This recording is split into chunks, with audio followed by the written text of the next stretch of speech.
So I just want to show you some things to check really quickly. If you have a lawnmower and it will not start, what are some of the things you should check first? And so I'm going to show you one quick technique to check 3 systems all at once.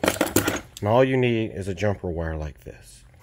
Now, this does not apply to every lawnmower, but it applies to this, and it applies to quite a few lawnmowers. So what we're going to do here is, just imagine going outside to start your mower. You turn a key and there's nothing. There's no click. The starter's not spinning over. The lawnmower's absolutely dead. So that's the scenario we have here. Completely dead, not showing any life of anything. So the first thing you want to check, just say you have no tools. All you need is a wire. I have these alligator clips on here. I'm going to install one alligator clip onto the positive side of the battery. Make sure the other side doesn't contact the frame.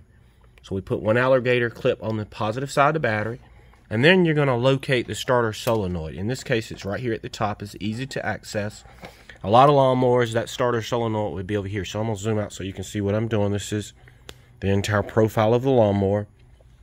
This here is considered the starter solenoid. Now, this one's simple because all it has is one spade terminal, and all I have to do is remove the spade terminal from that. Just take that off. Now, a lot of these lawnmowers, you'll see 2 of these right here.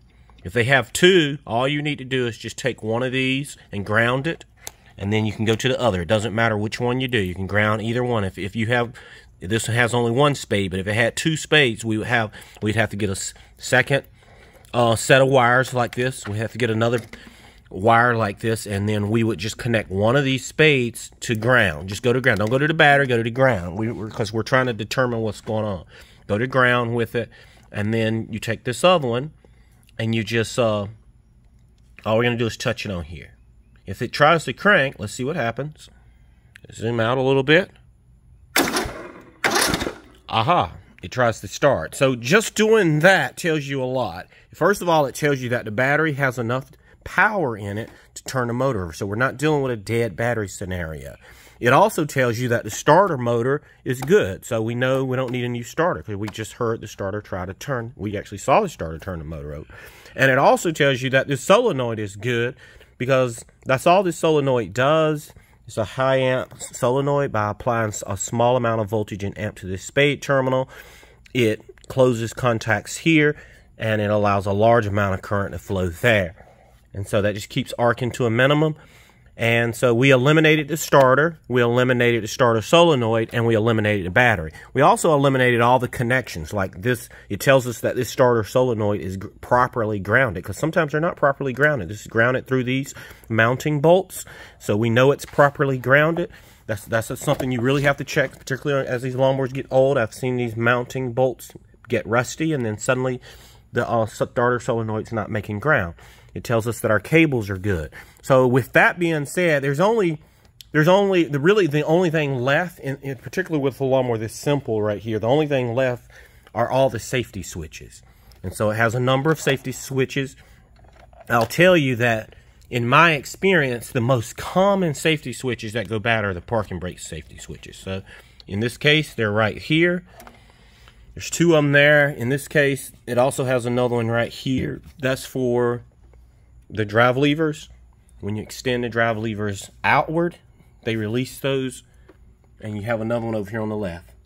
So that you have 1 safety switch, 2 safety switches, and then 2 more safety switches right there. They're stacked on. Typically, you only have 1 right here, but that's 4 safety switches. And then you have 1 last safety switch, and that's the one, it's called the operator presence switch, safety switch, and it's underneath the seat. Let me zoom out. My camera work is horrible, guys.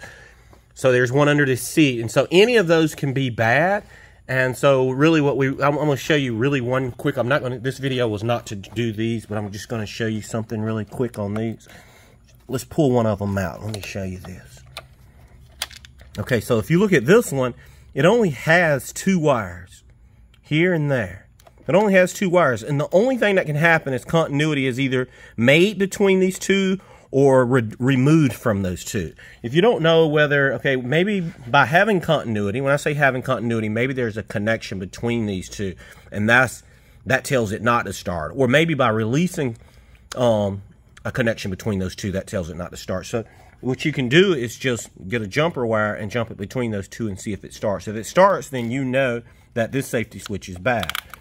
And so same way you would do the same with the next. If you pull one of these off and it has 4 wires going to it, then typically the wires that are the same color, you can just put a jumper wire between those two. So anyway, that's a really helpful tip. Like again, let's go through what it tells you. It tells you you do not need a new starter. It tells you you do not need a starter solenoid. It tells you you do not need a new battery. It tells you that you have proper grounding on your starter solenoid, and you have proper grounding on your battery, and you have proper grounding on your starter. The only thing left at that point now is the operator presence switch, left side drive lever, right side drive lever, parking brake lever, and then if it has an electric PTO, you have that. In this case, this doesn't have an electric PTO. It actually has a manual PTO. So this one last safety switch that we got to talk about, and it's up here on the front. When you engage the blades right here, it releases a safety switch, and there's a safety switch buried down in here. And so that's really what we got to check. We got to check all our safety switches, and I guarantee you one of those are bad. So anyway, this is a Dixon 42-inch mower. Zoom out a little bit. You guys probably have never seen this little thing here, but it's built off.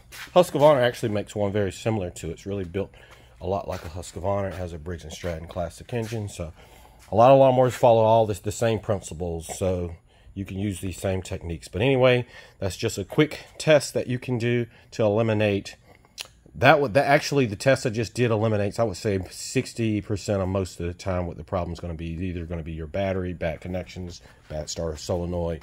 Those are the things you can check. Once you get into safety switches, it can become a little bit more complicated.